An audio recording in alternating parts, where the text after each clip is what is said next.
What's going on, everybody? Welcome back to GmiasWorld, and right now we're going to be talking about abilities in Madden 22 Ultimate Team. What's the most superpowered, OP, ridiculous ability that's ultra charged and ridiculous?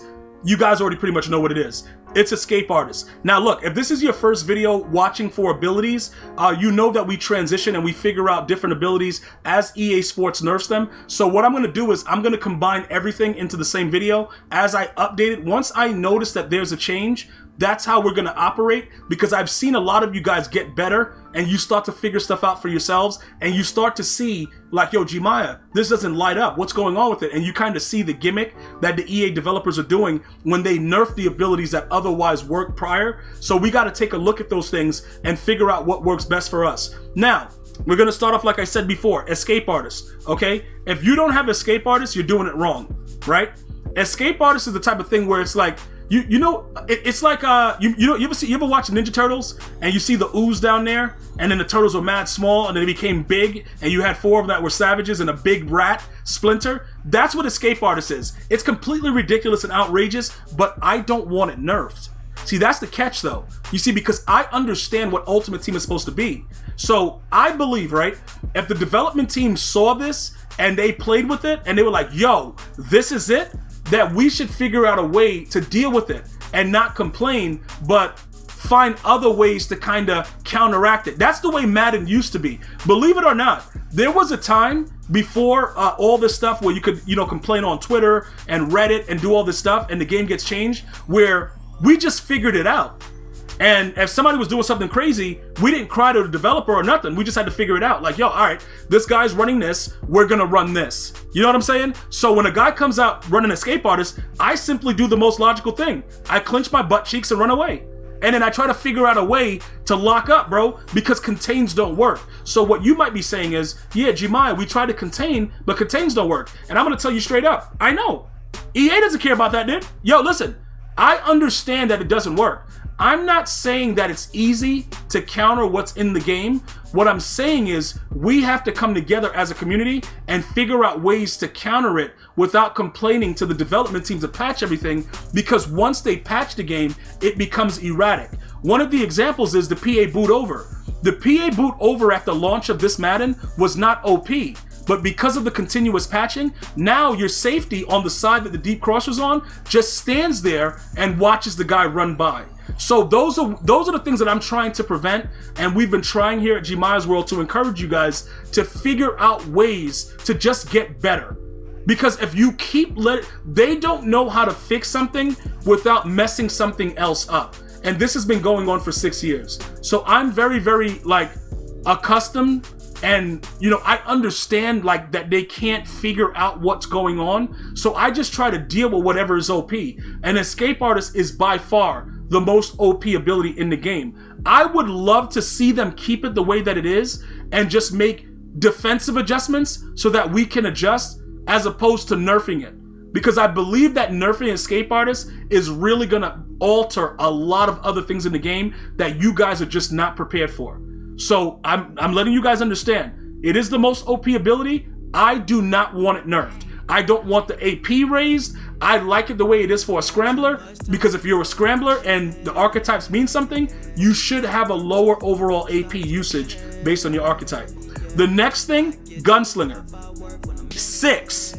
It's 6, bro, and I'm spending it with a smile on my face because it's needed to get the ball where you need it to go. And that's the bottom line. I don't care what anybody else says. Gunslinger is better than Pass Lead Elite, and I think it will make even the most average player that much better because the ball just gets there. I understand he has Aaron Rodgers release, guys. Don't take advantage of that. Just simply put this ability on any player that can get it along with Escape Artist. So if you're using Tim Tebow, things like that, you're going to have a lot more success than not. All right, so those abilities, and I'm going based on the abilities that I'm using so you guys can understand thoroughly why I'm using it. Now, an honorable mention before we get to the next ones is going to be Edge Protector. All right, Edge Protector has become OP as hell, and I don't know when it did that. So if you guys have Edge Protector, this absolutely slows down Edge Threat Elite and Edge Threat on the defensive side of the ball. Okay, so this is getting an honorable mention just for that. I don't know what they did to it, but I played somebody earlier. I could not get pressure. 0. So if you're that type of player that you need time in the pocket and you want to just be an idiot and just run around and do weird stuff, that ability is for you. Other than that, for the tight end, I would recommend Tight End Apprentice as always. Unless you have Hot Route Master on your QB, I think we're a little bit far away from that with a quarterback that's going to get all of them, like Hot Route Master, Gunslinger, and Escape. So you're going to want to use this to get the additional, obviously the additional hot routes on the tight end, right? So that's something that I would definitely recommend. And then these guys both have deep out. This guy also has deep out. Now, he's very short, Devin Hester. I just give him deep out because, you know, it just works. It kind of works for deep out and deep in all in one. So I just leave it on him. But it's really for the guys at Moss. So you're going to want to make sure that you have that going on with your players. And I think you'll be all set with that. All right, guys? So make sure that that is somehow, some way on your players. When you look at the X Factors, I put Truz on Derrick Henry because I run around with him a lot. I'm getting really, really weird, guys, and I don't care. And then double me because we want to Moss uncontrollably. Then we jump over to the defensive side. Very, very simple. We'll start off with the X Factors for the players first. Universal coverage on 2 players. Unstoppable force on a rusher. Rushers are going to get edge threat, okay? And one guy's going to get edge threat with unpredictable, all right? Now, does edge threat work? We don't know.